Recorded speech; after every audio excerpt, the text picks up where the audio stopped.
आज हम करेंगे क्रैमर्स रूल, जो कि बहुत ही इम्पोर्टेंट टॉपिक है बीसीए के लिए, बीकॉम के लिए, एमसीए के लिए और आईआईटी के लिए भी। बहुत सारे क्वेश्चंस इस पे आते हैं और हर साल एक क्वेश्चंस आपको मिलता है क्रैमर्स रूल पे। मोस्ट इम्पोर्टेंट टॉपिक है क्रैमर्स रूल। लीनियर इक्वेशन को सॉल्व करने के लिए यूज करते हैं। अब इसे किस प्रकार से यूज किया जाता है, ये क्या है इस रूल में, ये पहले देख लेते हैं। एक क्वेश्चन में लिख देता हूँ, इस क्वेश्चन के अकॉर्डिंग ही देखेंगे।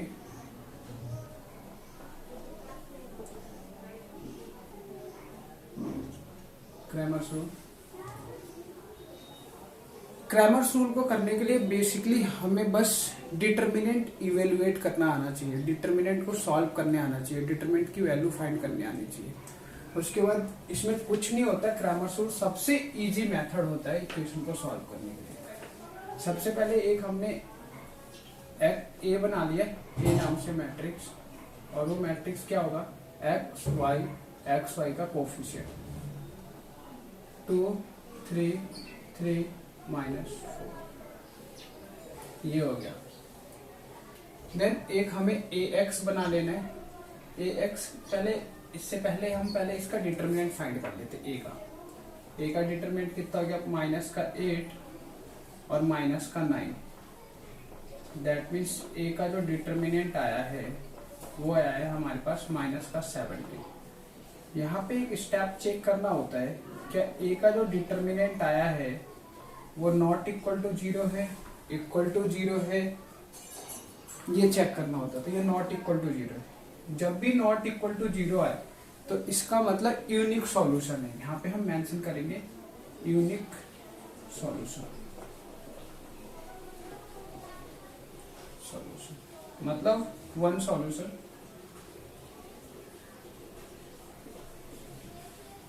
और जब सॉल्यूशन आता है तो ये भी पूछा जाता है कि क्या ये कंसिस्टेंट है, तो ये भी बताना होता है कंसिस्टेंसी। अब एक और देखते हैं, इसमें एक हम लिखते हैं बी सेट, ये कांस्टेंट 4 5। अब एक बनाना है हमें ए एक्स क्या होगा, तो ए एक्स का मतलब है कि यहाँ पे ये x का कोफिशिएंट है, पहला कॉलम x का कोफिशिएंट है। इस कॉलम की प्लेस पे ये b की वैल्यू आएगी, 2 की प्लेस पे 4 आएगा और 3 की प्लेस पे 5 आएगा। इस तरीके से हमारा ये भी एक डिटर्मिनेंट बनेगा। तो यहाँ पे 2 की प्लेस पे 4 लिखना है 4, और 3 की प्लेस पे 5 लिखना है, और देन ये ऐसे ही रहेगा 3 -4। अब हमें दोबारा से इसका डिटरमिनेंट फाइंड करना है ए एक्स का, और ये हो गया -16 और -15, हमारे पास आया -30। अब नेक्स्ट एक और हमें डिटरमिनेंट फाइंड करना है ए वाई का। तो अब ये y का कॉलम है, y के कोफिशिएंट का कॉलम है, y के कोफिशिएंट का कॉलम है। अब जब हम ए वाई लिखेंगे तो y के कोफिशिएंट की जो भी वैल्यू है उसकी प्लेस पे b की वैल्यू आनी है। मतलब कि 3 की प्लेस पे 4 आएगा, -4 की प्लेस पे 5 आएगा, और ये x का कोफिशिएंट ऐसे रहेगा 2 3 और 4 और 5। अब हमारे पास ए वाई का डिटरमिनेंट फाइंड करते हैं, तो 10 -12, ये आया -2। अब x की वैल्यू कैसे फाइंड करते हैं, y की वैल्यू कैसे फाइंड करते हैं, ये समझ लेना। जब हमें x की वैल्यू फाइंड करना है तो ए एक्स का डिटरमिनेंट मतलब ये, और जो a का डिटरमिनेंट है वो a का डिटरमिनेंट ये हम मेंशन करना। तो x की वैल्यू हमारे पास आएगी -31, और यहाँ पे -17। जो x की वैल्यू आई है 31/17। ये y की वैल्यू जो आएगी हमारे पास वो कितनी आएगी, ए वाई और a का डिटरमिनेंट। तो यहाँ पे -2 और a का डिटरमिनेंट कितना है, -17। तो ये जो वैल्यू आई हमारे पास y की 2/70। अब एक काम करते हैं, इसे चेक कर लेते हैं क्या ये जो x और y की वैल्यू आई है क्या ये करेक्ट आई है इस इक्वेशन के लिए। तो एक बार इस इक्वेशन को सेटिस्फाई करके चेक कर लेते हैं।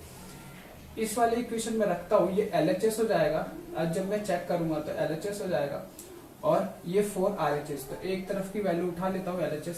2x की प्लेस पे मेरे को पुट करना है 31/70 और फिर प्लस का 3 यहाँ पुट करना है 2/70। ये हो गया मेरे पास 2 और 62। ये हो गया 6 और नीचे 7।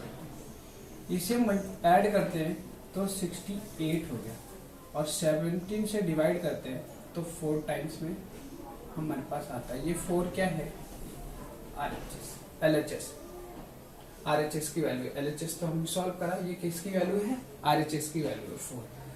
अब इसमें चेक कर लेते हैं तो 5 आना चाहिए। 3 इंटू में 31/70 माइनस का 4 2/70। तो ये हो गया 3 और 9 93 और माइनस का 8/। तो यहाँ पे जो आया 5 और ये 8 85। तो ये 5 टाइम्स में। तो ये भी RHS की वैल्यू सेकेंड इक्वेशन की। इसका मतलब कि ये हमारी जो x और y की वैल्यू आई है ये करेक्ट है। ये है क्रैमर रूल्स का स्टेप तरीका करने का। अब मैं बताता हूँ कि इसमें मैंने क्या करा है, किस तरीके से इसका स्टेप होता है, वो मैं आपको इधर साइड में लिख के बताता हूँ। ये तरीके से किस प्रकार से करते हैं हम। सबसे पहले हम यहाँ समझ लेते हैं स्टेप बाय स्टेप कि क्या करा है, क्या स्टेप होता है। सबसे पहला स्टेप होता है आपके पास कि जो भी इक्वेशन गिवन है उस इक्वेशन से आप एक मैट्रिक्स फॉर्म करो और वो मैट्रिक्स होगा square matrix. Square matrix form करो और जैसे कि मैंने उसका नाम A दिया था, आप उसका नाम A दे सकते हैं, D दे सकते हैं। कई बार ये ट्रायंगल या डिटरमिनेंट का साइन होता है, इस तरीके से बना के कई बुकों में दे दिया जाता है। इस तरीके से कोई भी साइन आप दे सकते हैं। देन उसके बाद जो होता है आपके पास स्टेप, A का डिटरमिनेंट फाइंड कीजिए। A का कीजिए या D का कीजिए, जो भी नाम आपने दिया है डिटरमिनेंट। और अगर ये डिटरमिनेंट नॉट इक्वल टू 0 आया तो आप यहाँ पे लिखिए कि यूनिक सॉल्यूशन है, यूनिक सॉल्यूशन। Then step 2। अब स्टेप 3 में क्या करते हैं हम। स्टेप 3 में जब हम यहाँ तक पहुंच गए तो स्टेप 3 में हमारे पास एक और काम कर लेते हैं। स्टेप 3 में बी को फॉर्म कर लेते हैं। बी मैट्रिक्स एक फॉर्म करते हैं, फॉर्म बी मैट्रिक्स। अब ये बी मैट्रिक्स क्या होगा, जो भी कांस्टेंट होता है, जो भी कांस्टेंट जिनके साथ कोई वेरिएबल नहीं है उनको रखना है यहाँ पे हमें बी में। अब स्टेप 4 में क्या है कि आप ax या dx फाइंड करें या डेल x फाइंड करें। इसका मतलब ये है कि x के कोफिशिएंट पे, ये जो x का कोफिशिएंट है, ये जो x का कोफिशिएंट यहाँ पे इस कॉलम में, जिस कॉलम में x का कोफिशिएंट है, यहाँ पे पूरी b का मैट्रिक्स का वैल्यू आएगा। किसका वैल्यू आएगा, b का। जो भी b में होगा, मतलब कि b की प्लेस पे ये जो x का कोफिशिएंट होगा वो रिप्लेस किससे होगा, b की वैल्यू से रिप्लेस हो जाएगा, या जो भी b के मैट्रिक्स के अंदर वैल्यू है उनसे रिप्लेस हो जाएगा। तो यहाँ पे ऐसे लिख देते हैं कि coefficient of x, coefficient of x और करके लिख दो, और column first is replaced by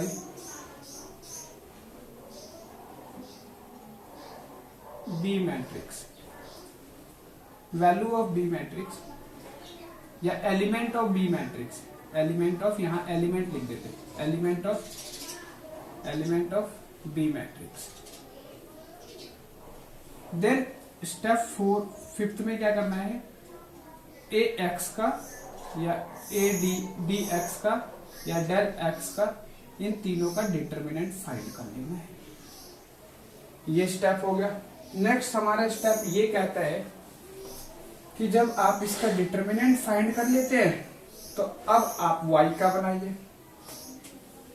then आपको क्या करना है, स्टेप 6 आपको ay, dy और डेल y एक मैट्रिक्स फॉर्म कर लेनी है। और जब आप इस मैट्रिक्स को फॉर्म करेंगे तो कैसे मैट्रिक्स फॉर्म होगा, ये मैट्रिक्स किस प्रकार से फॉर्म होगा, तो कॉलम सेकंड और coefficient of y replaced by element of B matrix, जो भी बी मैट्रिक्स का एलिमेंट है उससे रिप्लेस कर लेना है। तो स्टेप 7 में क्या है, अब हमें ए वाई डी वाई और डेल वाई का डिटर्मिनेंट फाइंड कर लेना है। डिटर्मिनेंट जब हमने फाइंड कर लिया तो लास्ट स्टेप यहाँ पे आता है। ये तो 2/2 के लिए, 3/3 का भी बिल्कुल सेम है, कुछ नहीं करना हमें। अच्छा, लास्ट स्टेप क्या है कि ax और a, ये जो डिटर्मिनेंट आपने फाइंड करे हैं इनको डिवाइड करो तो x की वैल्यू, y की वैल्यू के लिए ay और a का डिटर्मिनेंट जो फाइंड किया है उन्हें डिवाइड कर दीजिए, आपके पास इनकी वैल्यू आ जाएगी x और y की वैल्यू। अब हम एक क्वेश्चन करके देखते हैं, बिल्कुल सेम स्टेप यही। अब हम एक क्वेश्चन करके देखते हैं 3/3 का। तो 3/3 का क्वेश्चन हम करते हैं और देखते हैं कि 3/3 में भी क्या यही स्टेप लगते हैं। हाँ, तो बिल्कुल 3/3 में भी यही स्टेप लगने हैं आपको, हर स्टेप सेम है। बस 3/3 का कैसे कि 3 इक्वेशन आ जाएंगे, लीनियर इक्वेशन।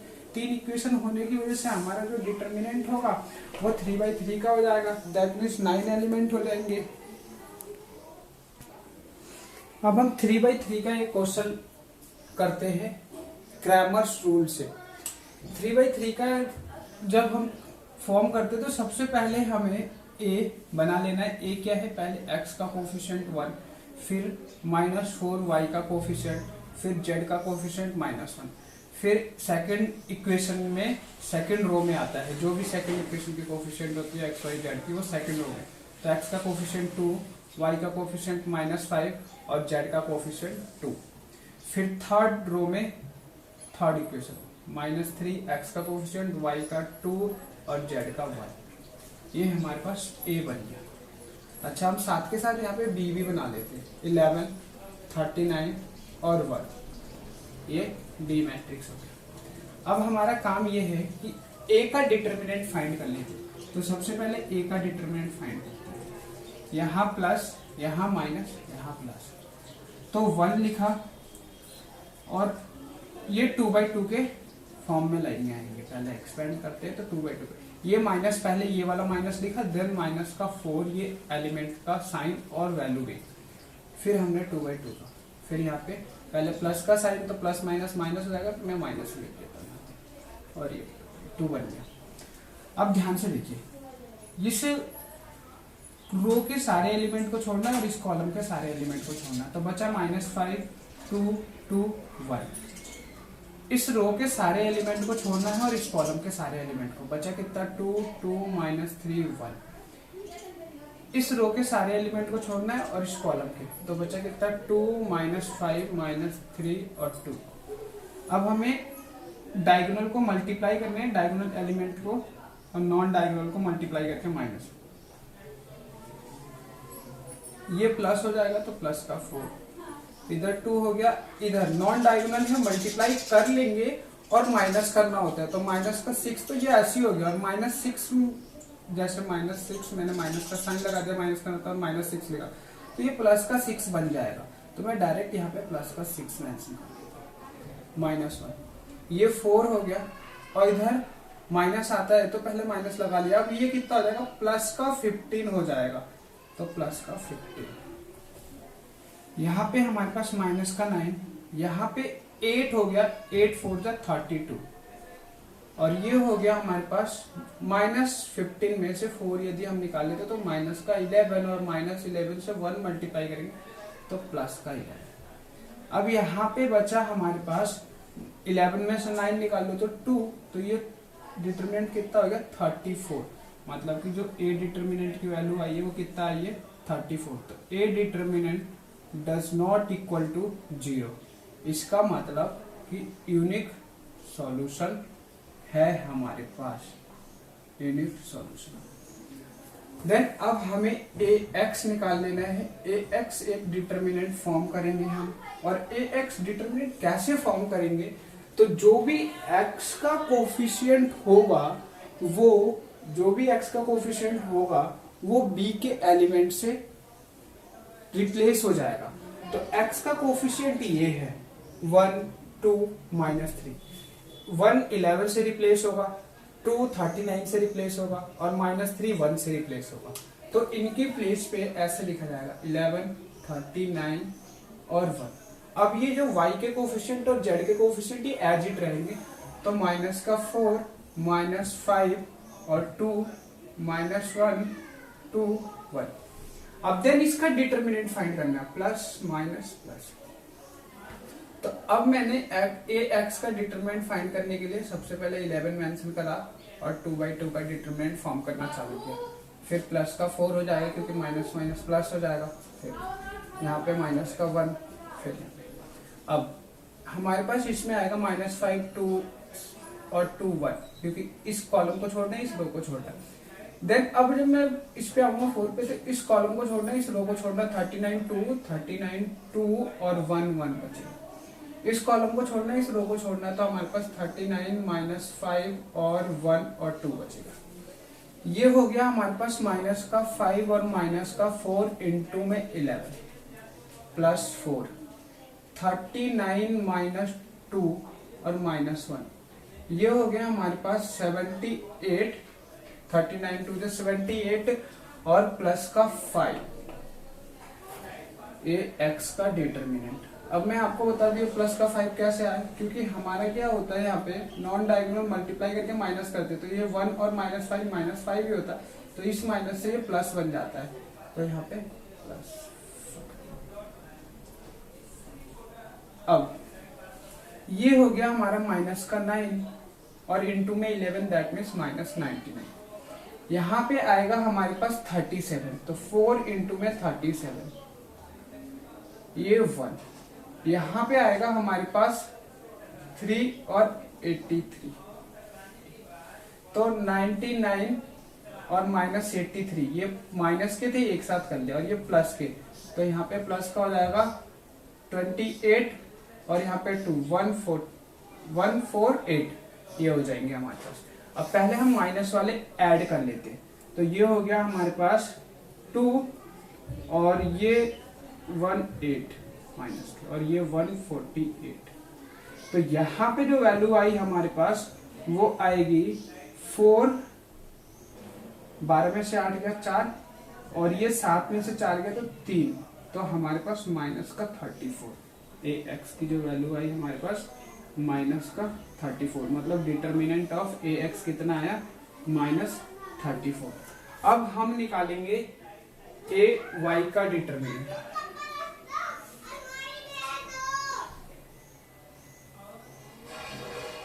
अब हम निकालेंगे ए वाई का डिटरमिनेंट, तो ए वाई का डिटरमिनेंट यहाँ पे फाइंड कर लेते हैं हम।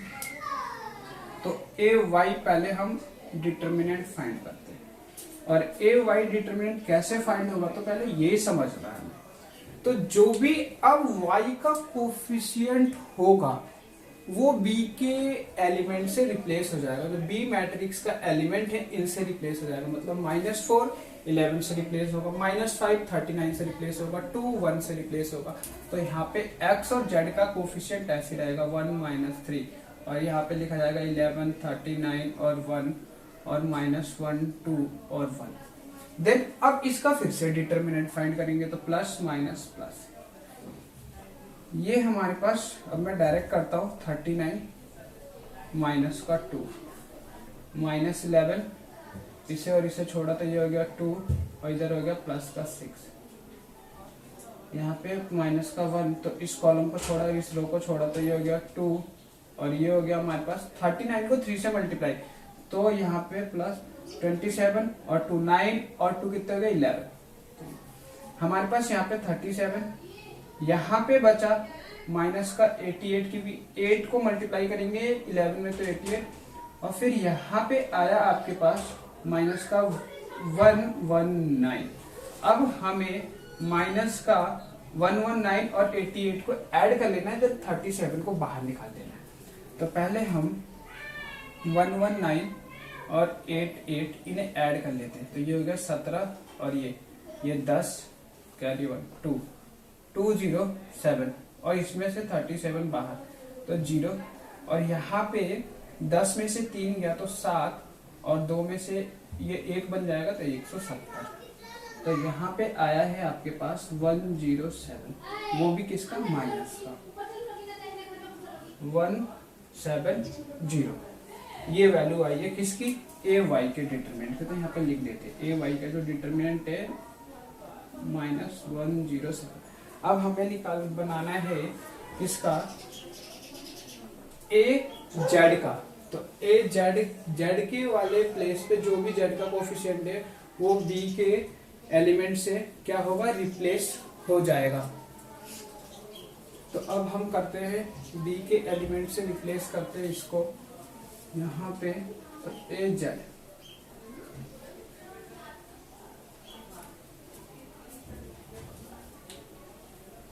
इसको इससे -1 को 11 से, 2 को 39 से, 1 को 1 से रिप्लेस करना है।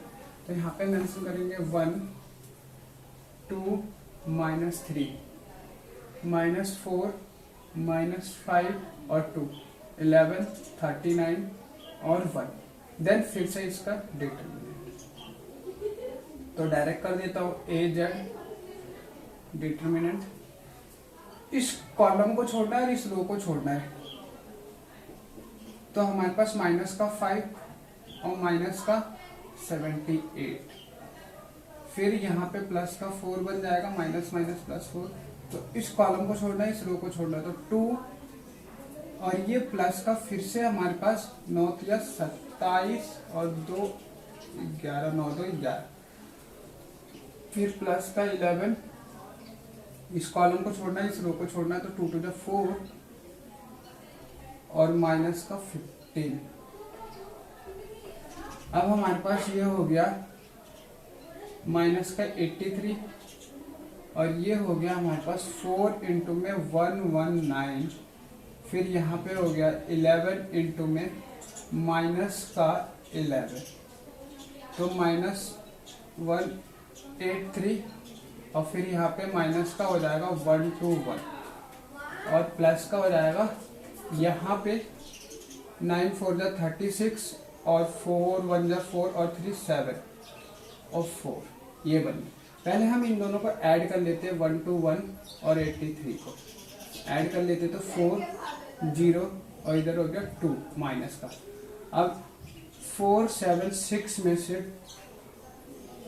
204 माइनस किया तो 2, यहाँ पे बचा 7, और यहाँ पे फिर से बचा 2, और प्लस का साइन बड़ा है तो यहाँ पे लिखेंगे 272 ए जेड का डिटरमिनेंट हमारे पास ये है। अब जब ये तीनों का डिटरमिनेंट आ गया तो नेक्स्ट स्टेप हमारे पास है एक्स वाई जेड का वैल्यू निकालना। अब हम यहाँ पे x की वैल्यू निकालते हैं। तो x की वैल्यू निकालने के लिए ax और a इनका डिटरमिनेंट, तो x की वैल्यू के लिए इसे करेंगे। y की वैल्यू निकालने के लिए ay का डिटरमिनेंट और a का डिटरमिनेंट, और z की वैल्यू निकालने के लिए az का डिटरमिनेंट और a का डिटरमिनेंट, इन्हें डिवाइड कर देना है बस। तो ax का डिटरमिनेंट पहले मालूम करेंगे कितना आया है। ax का डिटरमिनेंट है माइनस का 34, -34। अच्छा, a का डिटरमिनेंट कितना है? a का डिटरमिनेंट है हमारे पास 34। a का डिटरमिनेंट कितना है? 34। तो यहाँ पे 34, तो इसे अगर हमने डिवाइड करा तो माइनस का 1 आया। y का डिटरमिनेंट कितना है हमारे पास? ay का डिटरमिनेंट आया -170, और a का डिटरमिनेंट 34 है। तो a का डिटरमिनेंट इसको डिवाइड किया तो 5 टाइम्स में, तो -5। az का डिटरमिनेंट कितना है? 272 और 34 से डिवाइड किया इसको, तो ये कितने टाइम्स में जाएगा, 8 टाइम्स में। 34 8 जा 272 होता है, तो ये हो गया 3 कैरी, और यहाँ पे हो गया 24 को 3 ऐड करें तो 27 270। तो ये हमारे ए एक्स वाई जेड के वैल्यू आ गए। हम यहाँ पे फाइनली लिख देंगे x की वैल्यू -1, y की वैल्यू -5 और z की वैल्यू 8। कौन से रूल से हुआ ये क्वेश्चन, तो क्रैमर रूल से। तो ये हमारा आंसर आ चुका है। अब इसमें क्रैमर रूल्स का ये क्वेश्चन मिलता है हमेशा, बहुत ही सिंपल और इजी होता है। एक और क्वेश्चन करके देखेंगे हम क्रैमर रूल्स का।